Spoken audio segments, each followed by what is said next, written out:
নভেম্বরে গণভোট ও পিআর পদ্ধতিতে ফেব্রুয়ারিতে জাতীয় সংসদ নির্বাচন সহ ৫ দফা দাবিতে প্রধান উপদেষ্টা বরাবর স্মারকলিপি প্রদান করেছে রংপুর জেলা ও মহানগর জামায়াত। রোববার দুপুরে সারা দেশে ন্যায় এই কর্মসূচি পালন করেন তারা। এর আগে একই দাবিতে রংপুর মহানগরীর বিভিন্ন সড়কে বিক্ষোভ মিছিল করেন জামায়াতের নেতাকর্মীরা। পরে জেলা প্রশাসকের কার্যালয়ের সামনে অবস্থান নেন তারা। এ সময় তারা আশা ব্যক্ত করে বলেন, দাবি আদায় হওয়ার পরে ফেব্রুয়ারিতে জাতীয় সংসদ নির্বাচন অনুষ্ঠিত হবে। পরে রংপুর জেলা ও মহানগর জামায়াতের একটি প্রতিনিধি দল জেলা প্রশাসকের কাছে স্মারকলিপি দেন।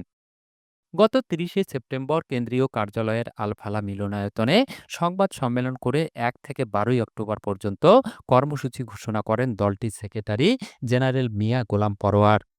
আপনারা অবগত আছেন যে বাংলাদেশ জামাত ইসলামী সহ আমাদের সমমনা বেশ কয়েকটি দল বেশ কিছুদিন থেকে আমরা বর্তমান সরকারের কাছে ৫ দফা দাবি জানিয়ে আসছি। এরই অংশ হিসাবে আজকে জেলা প্রশাসক মহোদয়ের কাছে আমরা এই ৫ দফার দাবি সম্বলিত একটি স্মারকলিপি এইমাত্র প্রদান করে আমরা আসছি। এটা আমরা প্রধান উপদেষ্টা বরাবর দিয়েছি জেলা প্রশাসকের মাধ্যমে। এখানে দাবিগুলির মধ্যে আমাদের মূল বিষয় হলো যে জুলাই সনদ বাস্তবায়নের মাধ্যমেই আগামী নির্বাচন করতে হবে।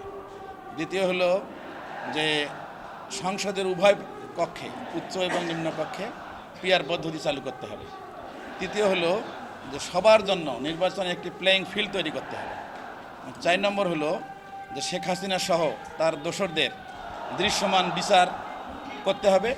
এবং সবশেষে হলো জাতীয় পার্টি সহ ১৪ দলের বিচার করতে হবে, নিষিদ্ধ ঘোষণা করতে হবে। এগুলি আমাদের মূলত দাবি।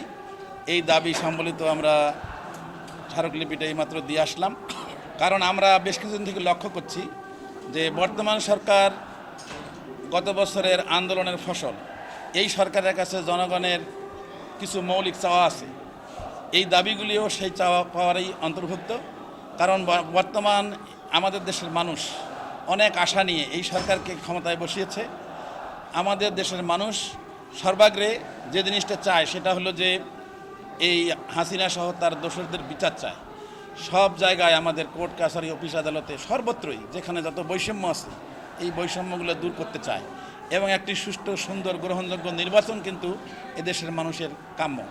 সেই সুষ্ঠু সুন্দর নির্বাচন করার লক্ষ্যেই আমরা পিআর পদ্ধতি দাবি করছি এবং লেভেল প্লেইং ফিল্ড দাবি করছি। আসলে একটি মইয়ের যদি প্রথম সিঁড়ি থেকে শেষ সিঁড়ি পর্যন্ত যারা থাকে তারা কিন্তু শেষ পর্যন্ত এবং প্রথম পর্যন্ত দায়ী হয়। গত সরকারগুলোকে টেকানোর জন্য জাতীয় পার্টি এবং ১৪ দলের ভূমিকা ছিল, যার কারণে আওয়ামী সহ জাতীয় পার্টি ১৪ দলের আমরা এই মুহূর্তে নিষিদ্ধ দাবি করছি। আসুন সকলে মিলে বাংলাদেশটাকে গড়ার জন্য সুন্দর নির্বাচন, ফ্যাসিস্ট যেন সামনে এগিয়ে না আসে, একটি মানবিক বাংলাদেশ গড়ার জন্য সকলের সহযোগিতা আমাদের কাম্য। জুলফিকার জুয়েল, ৫২ আলো, রংপুর।